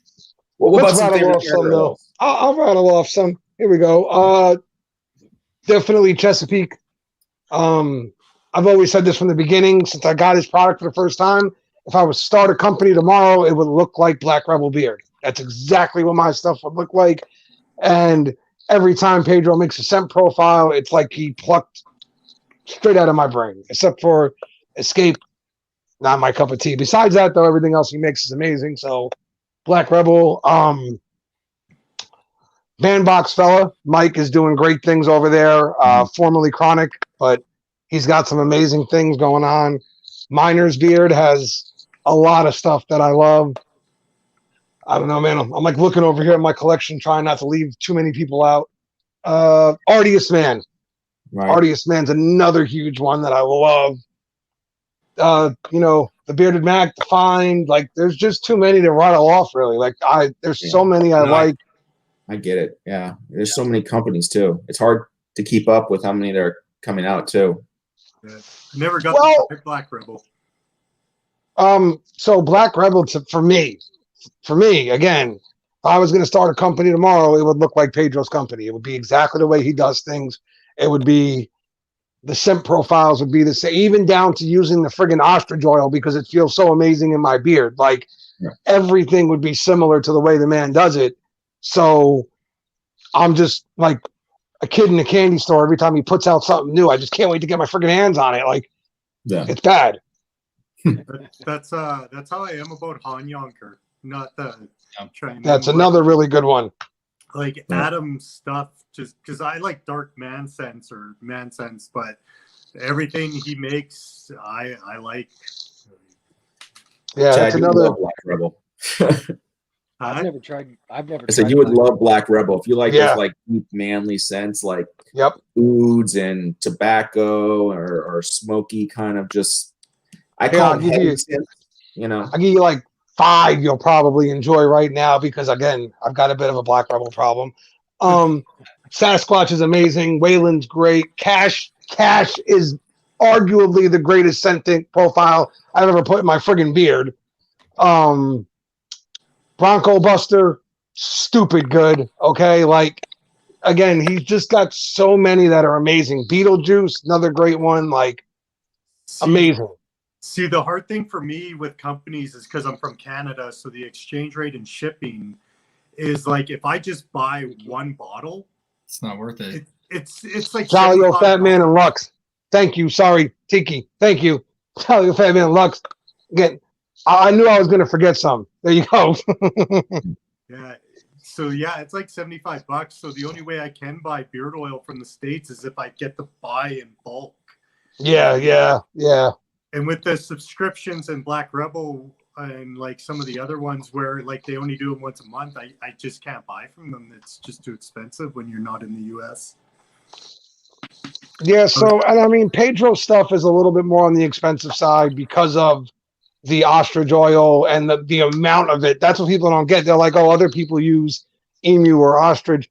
They don't use 75% of their mixture as that oil. You know what I mean? So it's a little more expensive than others, and I get it. It's not, I mean, listen, I right now with the way things are in the world, unfortunately, I can't afford to order his stuff that much. I'm fortunate enough to where he sent me quite a few before he's released them so I can put out a video about them. And it's been really cool to do that because without it, I probably wouldn't have tried a lot of these newer ones.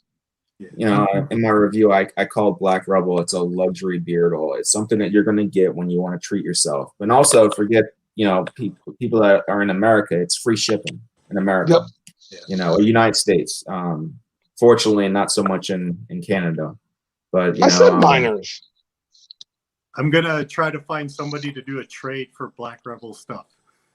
That's what I'll try to do. Yeah, there you go. You're gonna have a hard time with that, I think. Unless you find somebody who doesn't like their stuff, you're gonna have a hard time with that one.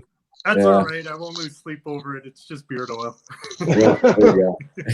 That leads into a question too. What's everyone got in beard tonight? Since we're talking about some scents. I haven't done anything yet tonight. I got Heavenly Bastard. I just real quick, like I'm a big fan of Lux, Han Yonker, Renewed Man. I really like Barbudo stuff.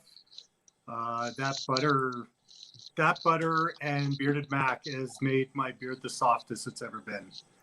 And who's the other one here? Redneck Viking, how are you? Sorry. And Mike Cat Whiskers, I just got a bunch of samples from them. I really like his stuff. I haven't tried them yet. Yeah, he's not too far where I grew up. Nice. Yeah, I like Nick. He's a nice guy. But yeah, I got in a little bit of this Classico from Aztec. But I'm with you, Joe. Have you ever tried Oh Yeah from Jolly old Fat Man? No. No. It's got it's like margarita and beer and a few other things, and it's really I thought I probably wouldn't like it, but I actually really love it. It's actually pretty good. Jolly old Fat Man's got some good stuff. Yeah, man. I got that Sweet Baby Jesus on a giveaway, and I really enjoy that one. Yeah. Queen's Jester is still the greatest thing he ever made, just saying. Oh, really? Okay. What's We'll check that Queen's one. Jester? What's the Queen's Jester? Oh, I'm glad you asked, sir. You led right into this perfectly. That's the Queen's Jester. Nice. Wow. That is awesome. With that good-looking fella on there. He's quite. Is that from Oz? Yep. Oh wow. No, wait. I think Bam actually. Bam might have done this on his own. And cool story. Bam did all these when I was supposed to be going in for surgery again, right before COVID and stuff. And he knew my daughter was a little out of it at the time, so he did these, just trying to give her something to kind of get excited about. That's awesome. So, what's the scent profile on that one?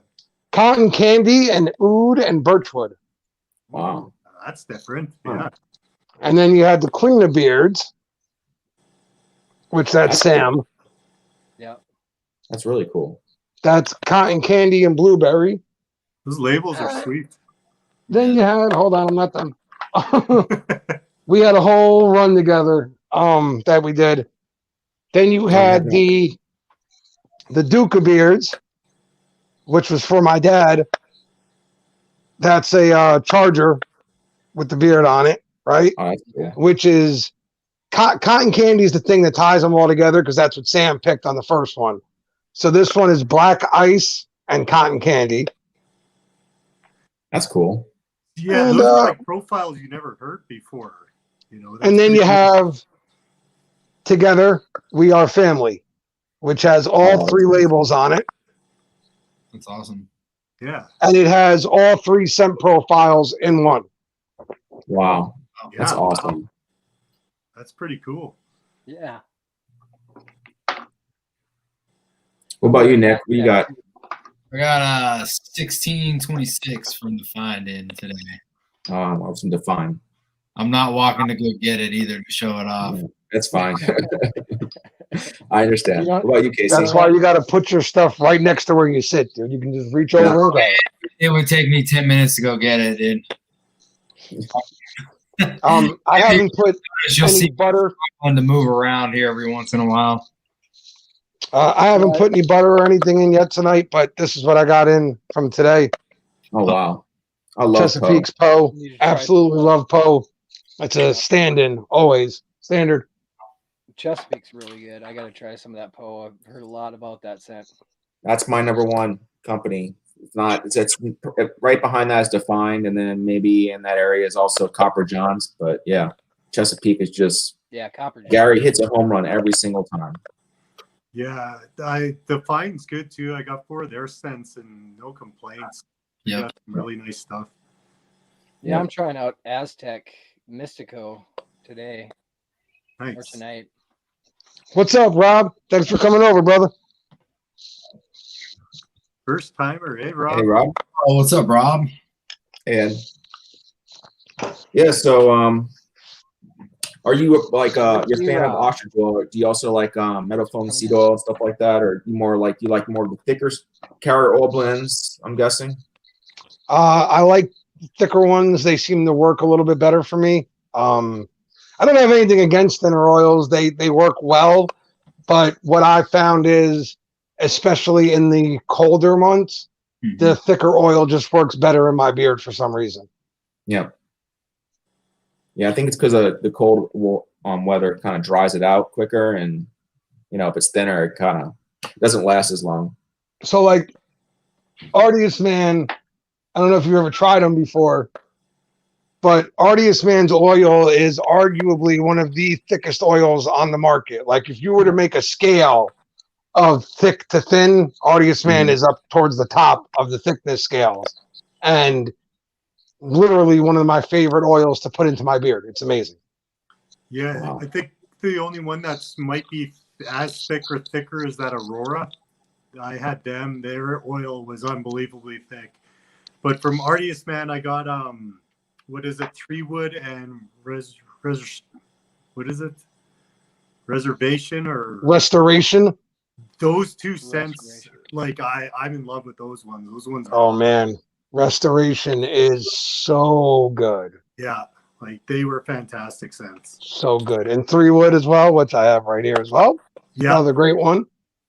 I'm lucky enough to Artius Man was one of the first companies I ever reviewed, and almost 2 years later they reached out and they said they wanted to make me an affiliate, so it was pretty cool of them. And yeah, we got most of the affiliates that I have, which I've only got I think 4. They're all companies that I've built relationships with, and down the line they were offered to me. So I think that's pretty cool. And what is your affiliate code, if you don't mind, so people know in the chat? Oh man, with Artius Man, it's Life 10 or Life 15. I'd have to look honestly, but it's Life 10 or Life 15, one of the two.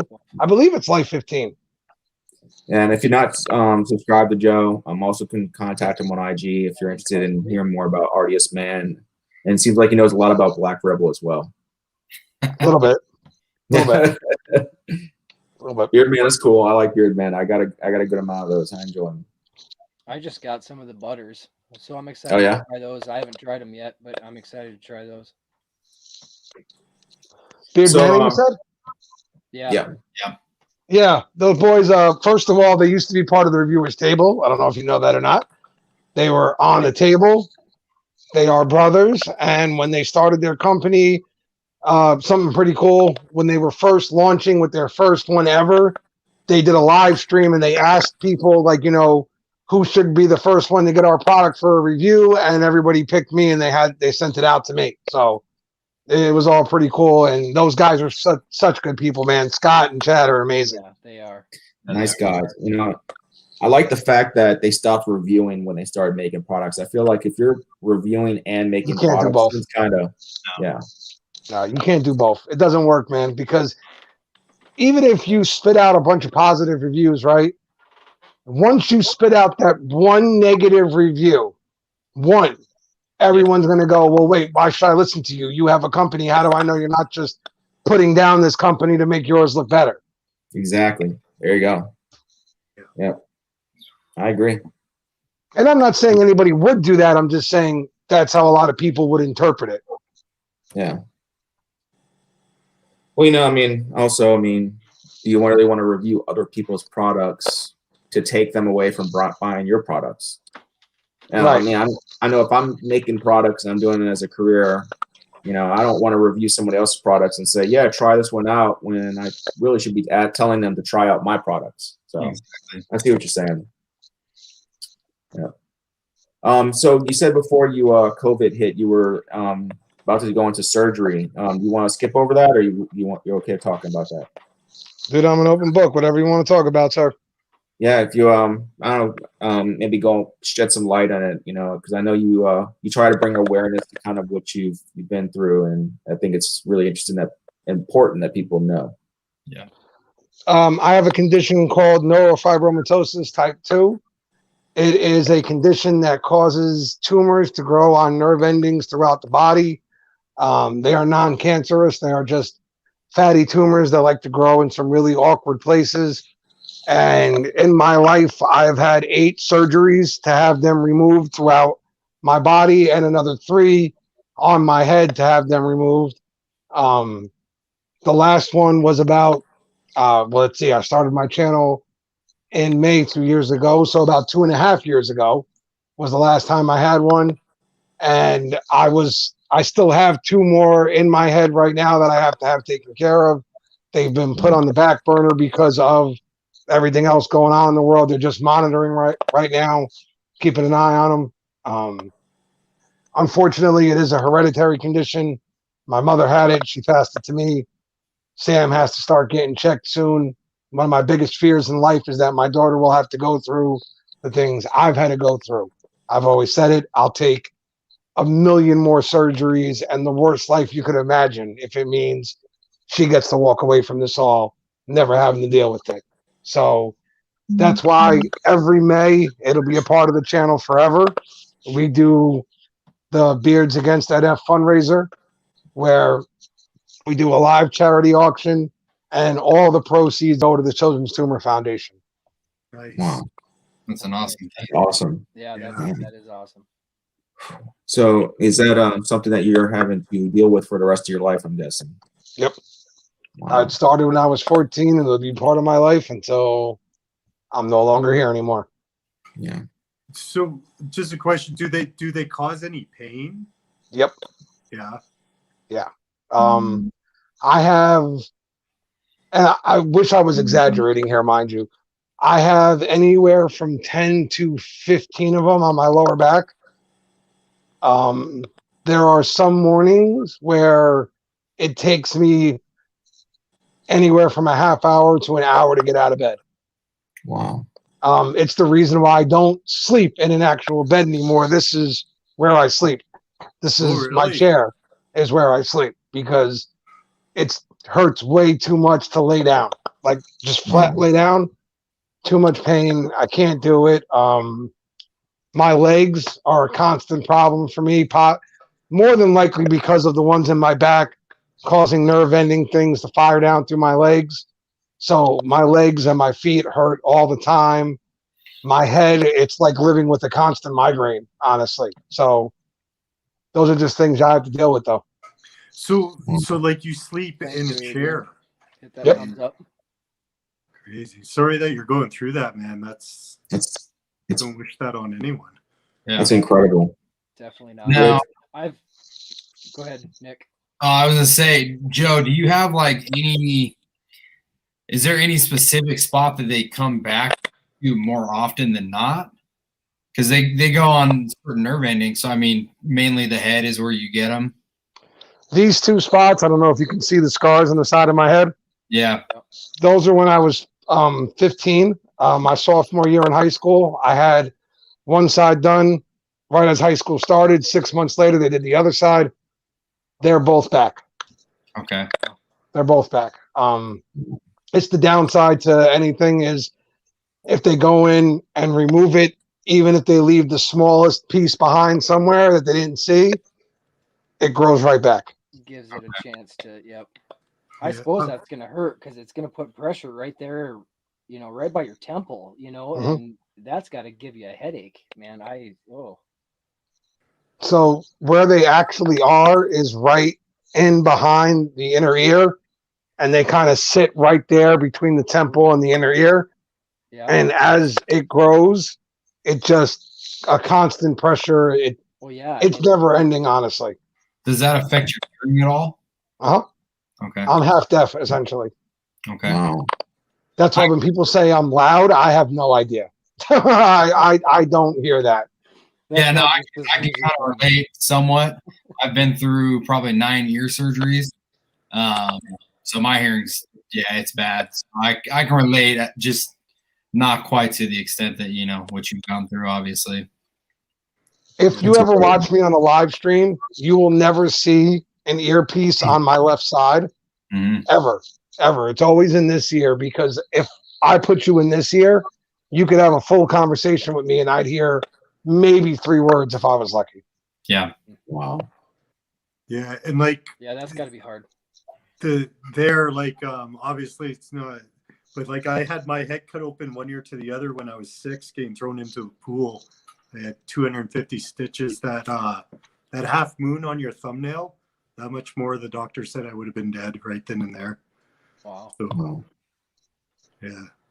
Intense. That type of stuff can really change a person, and it's important, I think, that you're able to bring awareness to that and do these type of things where you can raise money to kind of prevent people from having to, or at least understand what someone might be going through when they have this, it's really important.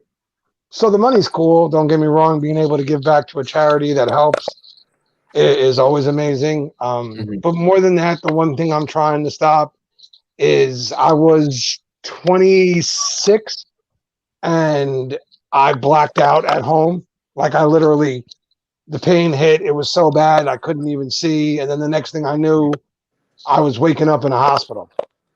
And the doctor asked me, if I had any medical conditions, and I told them, yes, I have neurofibromatosis type 2. And the doctor looked at me with a straight face and said, what is that? Wow. So that shows you how well known it is. Right. A doctor doesn't even have any clue.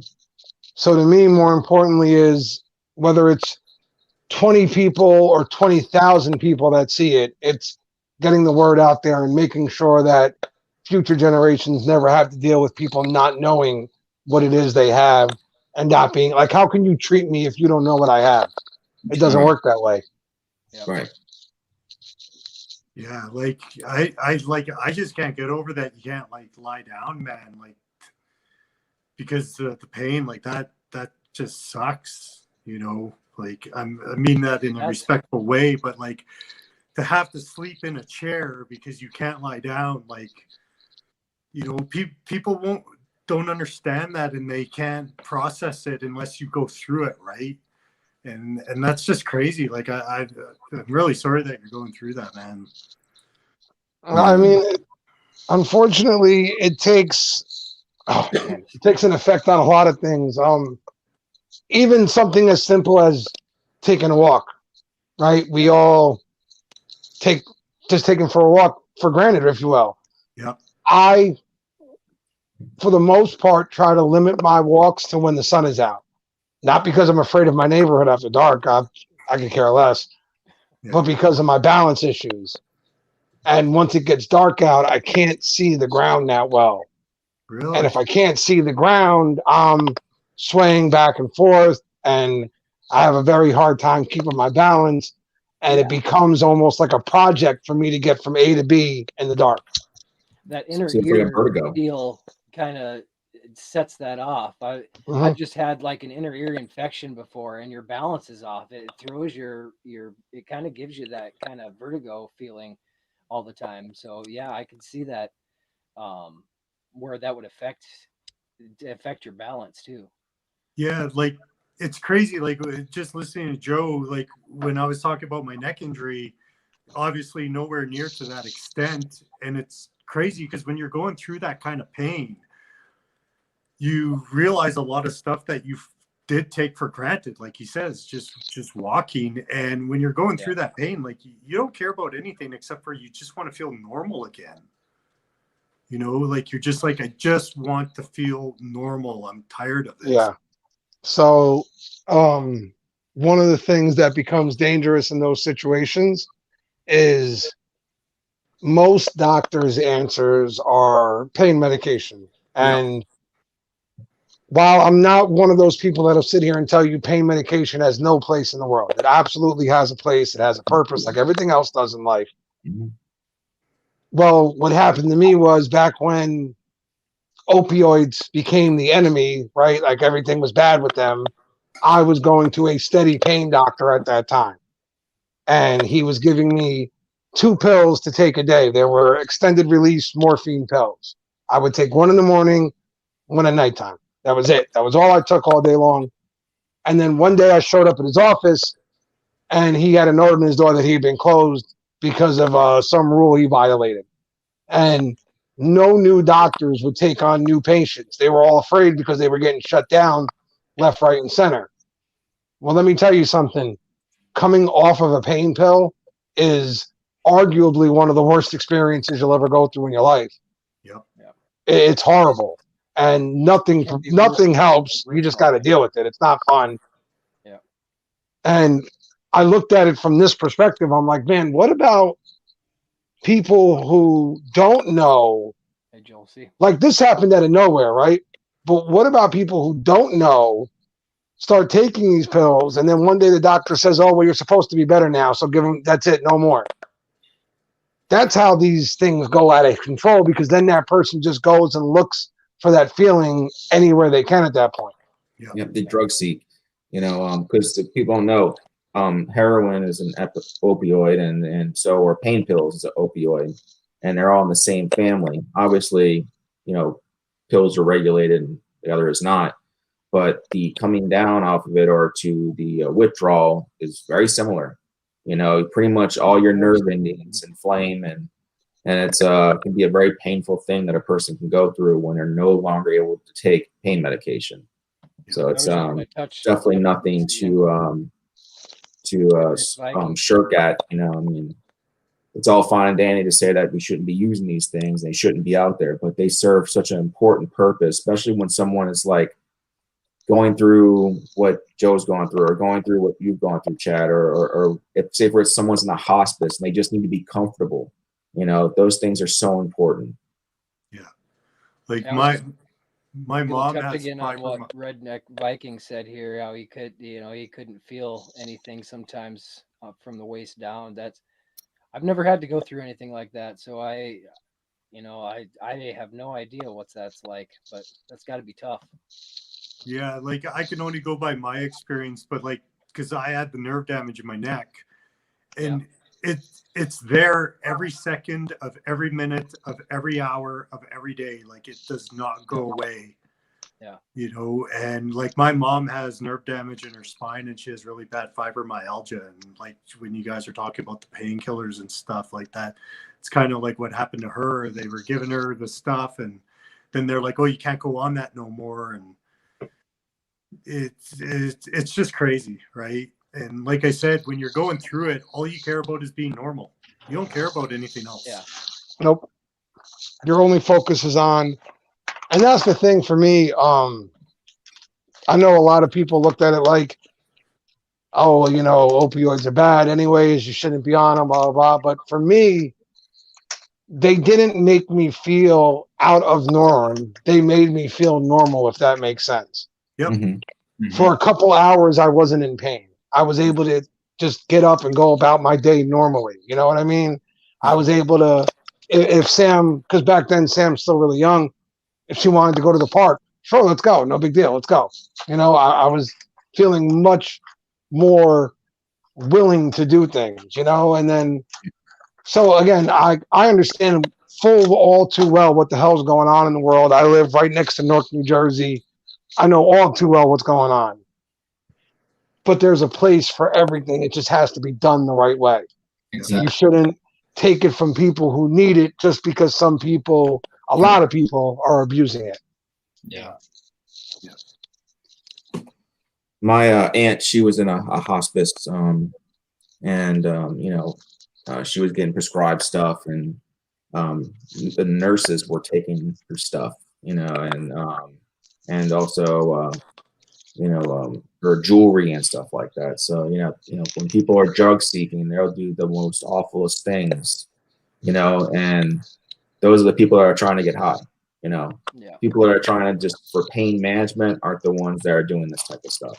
You know, you know, it's you end up they end up taking advantage of other people in the process, and and harming themselves. And I know what a drug addiction's like. I've been through that myself, so that's probably one of the most crippling things that I've gone through in my life. I would say it's not easy, definitely not easy.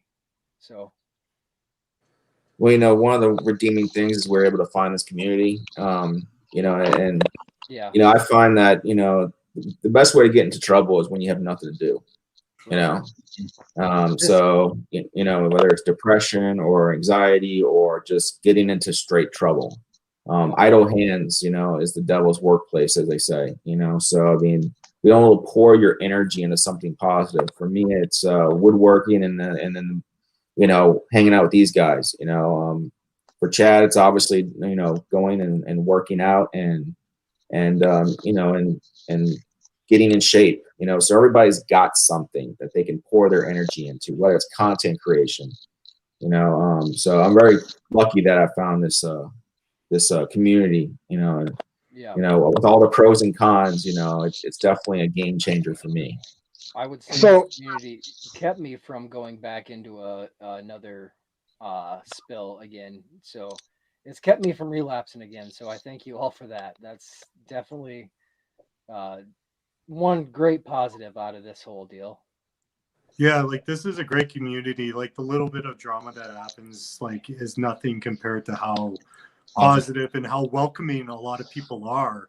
Yeah. And like for me with the working out, the reason why I have to work out as much as I do, because if I don't, that injury starts to creep and come back. So I have, like, that injury happened to me 7 years ago, and I have to stay on top of it. So if I don't do my joint mobility or my yoga in a month, the left arm will start to go numb again. So I'll have to continue doing that forever. Joe, you were saying something, I think, right before I cut in there. Yeah. So people, and again, I understand why, right? Love to point a finger at all the drama that's gone on as of late. Some of it warranted, some of it not, some of it blown up out of proportion, some whatever, right? However you want to look at things, whoever's side you're on. Listen, people are going to disagree. That's reality, right? People aren't going to see eye to eye. Arguments are going to happen, fights are going to happen, disagreements are going to happen. That little bit isn't a reflection on the entire community. That's right. Simply something that's happening in that moment.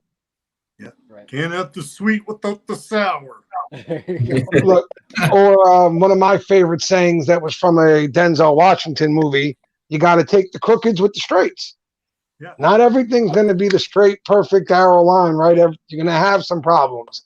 Look, Do fights happen? Do arguments happen? Hell yeah. Listen, I got friends that I've punched in the mouth more than once in life. It happens. Yeah. Things happen. But the fact is, when you look at the community as a whole, this community has raised over, I'm almost positive about this number, over $30,000 for different charities and just situations, people in need, stuff like that. That's what this place is. Yeah. The drama and all that stuff, that's just human nature. It's going to happen. Yeah, like it the comes along community with as a any whole community. is like an ocean, right? And the little bit of drama that happens is only like a little pebble compared to what it is. And like the little drama that happens, people just got to get over it. It's like a rocking chair. It'll give you something to do, but you ain't going to go anywhere. Yeah. The amount of good people that are in this community and all the positivity, like that's the light. Like that's the majority. That's 99% of this awesome community that we're all a part of. Yeah, far out the little bit of negative. Yeah, I like that rocking chair quote. That's good.